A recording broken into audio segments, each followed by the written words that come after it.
તુલસી beauty પાર્લરના નેજા હેઠળ વ્યારા ખાતે નેલ વર્કશોપનું સેમિનારનું સુંદર આયોજન. તો અમદાવાદની મશહૂર નેલ આર્ટિસ્ટ અને રાનકુવાના તુલસી બ્યુટી પાર્લરના ઓનર રક્ષુબેન પટેલ દ્વારા સુંદર મજાનો પહેલીવાર વ્યારા ખાતે નેલ આર્ટ્સનો વર્કશોપનું સેમિનાર યોજાયો હતો કે જેમાં મોટી સંખ્યામાં નેલ આર્ટિસ્ટોએ ભાગ લીધો હતો. સુંદર મજાની વાત તો એ હતી કે જેમાં નાની બાળાઓએ પણ ઉત્સાહભેર ભાગ લઈ અમદાવાદની મશહૂર નેલ આર્ટિસ્ટને અચંબિત કરી દીધા હતા. આ નાની બાળાઓ કે જે ફાસ્ટ અને સેકન્ડ પ્રિયઝ નો ખિતાબ પણ પોતાના નામે કર્યો હતો કે જે જોઈને મોટી સંખ્યામાં ઉપસ્થિત રહેલ નેલ આર્ટિસ્ટ પણ આશ્ચર્યચકિત થઈ ગયા હતા. તુલસી બ્યુટી પાર્લરના ઓનર રક્ષાબેન પટેલ કે જે અને સાથે જ જુગલબેન સંઘવીના નેજા હેઠળ આ નેલ વર્કશોપનો કાર્યક્રમ સંપૂર્ણ રીતે સંપન્ન થયો હતો. Reporter Hanif Khan, India 7 news, Mahuva.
મારું નામ જાગૃતિ પરમાર છે.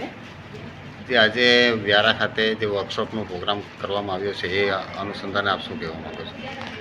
મને લાગે છે વ્યારામાં આ સૌથી પહેલી વાર આટલો એક એવો વર્કશોપ થયો છે કે જેમાં અમે લોકોએ નેલ આર્ટનો એક બિઝનેસ જે વર્લ્ડ લેવલે $1 મિલિયન છે એની સ્કિલ ડેવલપમેન્ટ માટે અમે લોકો અહીંયા આવેલા છે અને આનું ભવ્ય આયોજન જે કરવામાં આવ્યું છે રક્ષુબેન દ્વારા. સો વી આર ફિલિંગ ગ્લેડ કે અમને આજે અહીંયા મોકો મળ્યો એના લોકોને આ એજ્યુકેશન આપવાની. કેટલા સદસ્યો આપને સાથે સંકળાયેલા છે આના અંદર? અમારું ગ્રુપ તો લગભગ 400થી વધારે લોકોનું છે આજની તારીખમાં, કેમ કે આ વર્કશોપ છે, આ એક સ્પેશિયલ કોર્સ છે. તો અમે લોકો આ એવા લોકોને ઇન્વાઇટ કર્યા છે જેને નેલ આર્ટમાં પોતાનું ફિલ્ડ બનાવવું છે, જેને કેરિયર ડેવલપ કરવું છે. સો એના માટે અમે લોકોએ સ્પેશિયલ લોકોને આજે મતલબ ચૂનીને લાવ્યા છીએ, કેમ કે આ એક ઓર્ડિનરી નથી કે તમે આવ્યા ને જતા રહ્યા.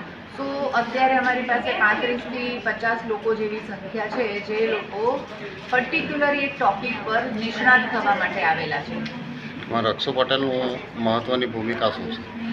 મને લાગે છે કે આ એરિયા એક એવો એરિયા છે કે લોકોને જે દુનિયામાં મેં કીધું $મિલિયન્સ છે, જેની ટ્રેન્ડ અત્યારે લાખો રૂપિયાનું ચાલી રહ્યું છે, એ અહીંયા લોકોને ખબર છે. તો એ લોકોને પાસે જઈ અને માને અને એમના વચ્ચે એક જોડતી કડી જે છે એ રક્ષુબેનનું એમનું કામ છે. હું એવું નહીં કહું કે એમને આ ઓર્ગેનાઇઝ કર્યું છે, બટ હું એવું કહીશ કે એ એક એડ્યુકેટરના એક લીડર છે, એક એવા સમાજ સેવક છે કે આ માત્ર પૈસા માટે નથી, મતલબ આ પોતાના સ્વાર્થ માટે નથી. એમની ઈચ્છા એ છે કે લોકો સ્કિલ ડેવલપ કરીને પોતાના એજ્યુકેશનથી કઈ રીતે સક્સેસ મેળવી શકે. તો આના માટે હું એમને જેટલા અભિનંદન આપું એટલા ઓછા છે.